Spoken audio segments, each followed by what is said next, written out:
Hola, mi nombre es Camila Gómez, soy psicóloga egresada de la Universidad San Buenaventura y en este momento estoy finalizando mi especialización en intervenciones psicosociales de la Universidad Luis Amigó.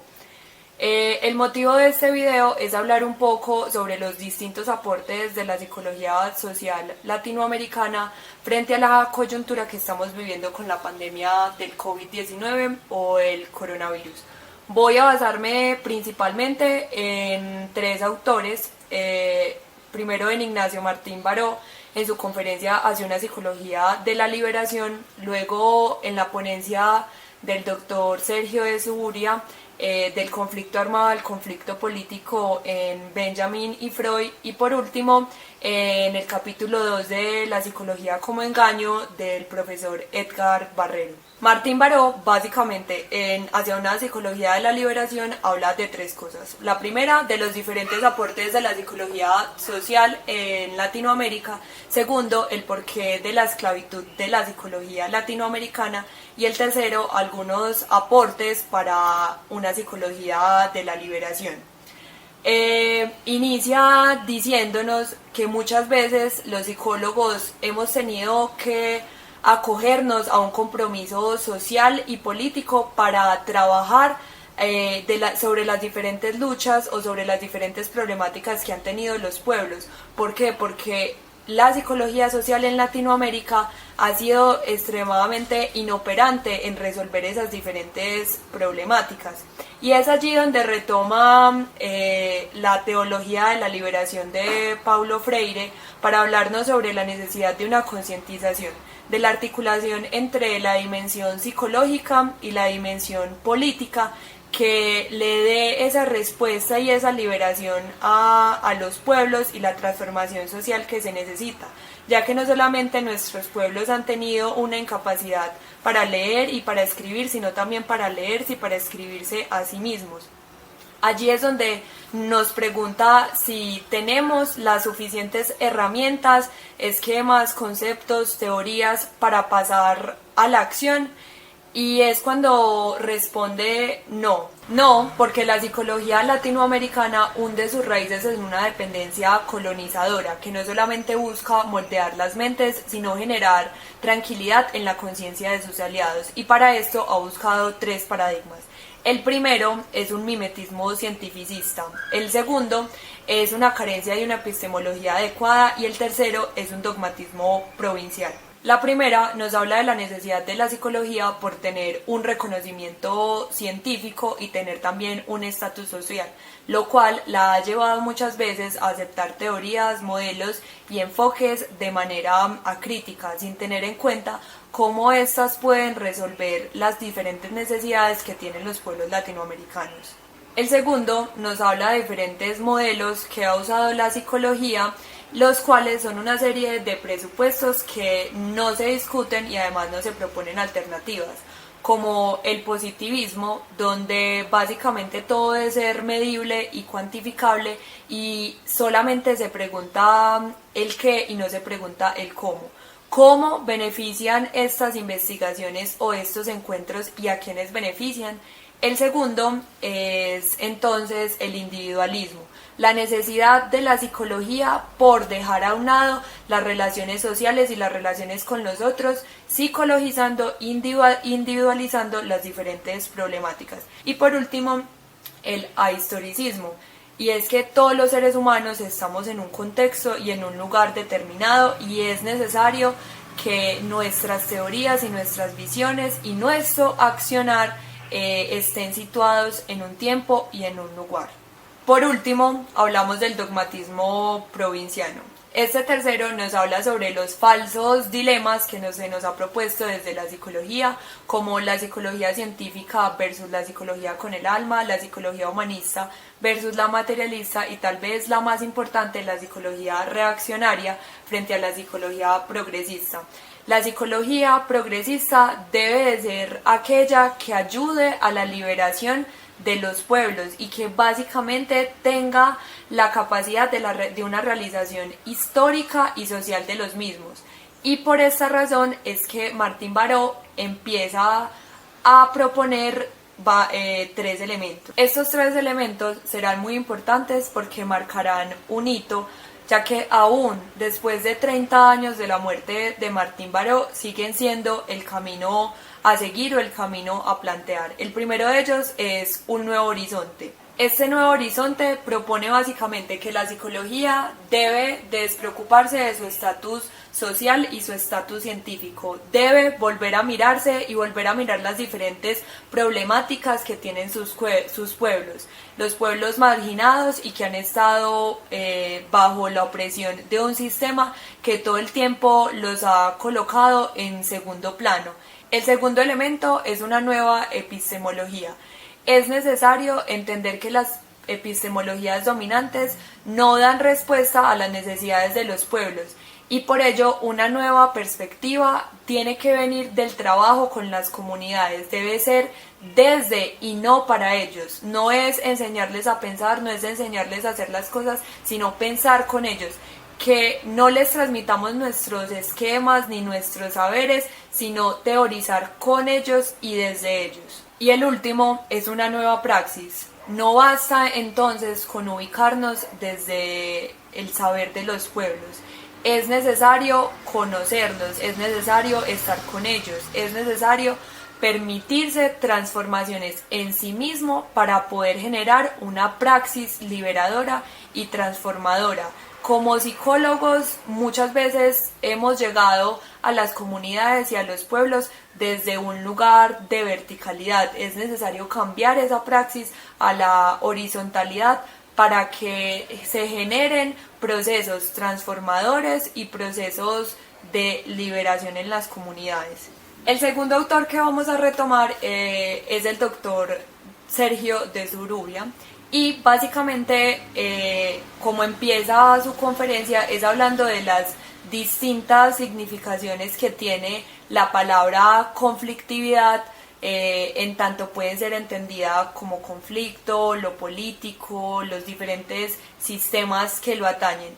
Y de ahí nos hace entender una visión que es muy importante y es cómo se ha pensado que la paz implica la ausencia de conflicto, cuando todos los seres humanos tenemos esa aproximación a lo conflictivo. Es más bien entender cuáles serían las salidas pedagógicas al conflicto y cómo hacer que una sociedad que ha estado tanto tiempo en guerra tenga esta comprensión política de lo conflictivo. Walter nos habla de retomar básicamente algunos caminos. Primero, el de la vida cotidiana, entender cómo es posible en la convivencia desde el otro, en los círculos más pequeños, la convivencia y la no violencia. El segundo es retomar los pactos, las caricias, el amor, la hermandad, y esto haciéndolo a través de la conversación. Y tercero, es importante entender el camino de la diplomacia como el cuidado de sí mismo y del cuidado del otro.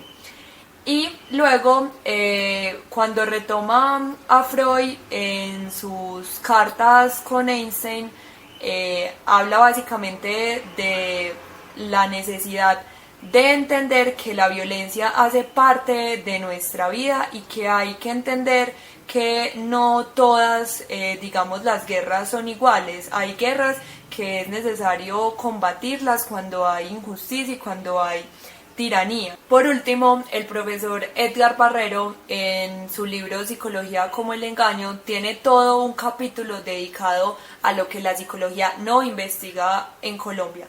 Y nos habla básicamente de un gran libro de historia de la psicología y cómo en ese libro no se recogen diferentes problemáticas que hacen parte de nuestra vida cotidiana en Colombia: la corrupción, la inseguridad, la violencia, la paz, los derechos humanos. Estas categorías no se mencionan, y si se mencionan se hacen de una manera sacada de contexto. Igualmente realizó una investigación sobre los diferentes grupos que Colciencias tiene, 122 grupos, de los cuales muy pocos, podríamos decir que alrededor de 4 o 5, tienen en sus nombres, en sus objetivos de investigación, han hecho investigaciones con esto y han hecho eventos, son muy pocos.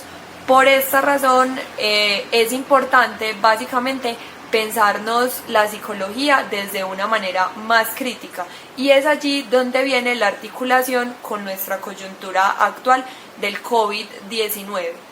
Para unir entonces estos tres teóricos, Martín Baró, el doctor Sergio de Zuburia y el profesor Edgar Barrero, es importante entender que todos ellos claman porque la psicología social en Latinoamérica y en Colombia tenga otras visiones, otras perspectivas. Y por eso mismo es que es importante hacer un análisis social, crítico y político de lo que está sucediendo en este momento. Voy a sacar tres categorías de el coronavirus y su análisis. El primero es la solidaridad y la toma de conciencia en tiempos de crisis. El segundo es el coronavirus como una conspiración comunista o de izquierda. Y el primero es el coronavirus como la romantización de la cuarentena y la lucha de clases en Colombia.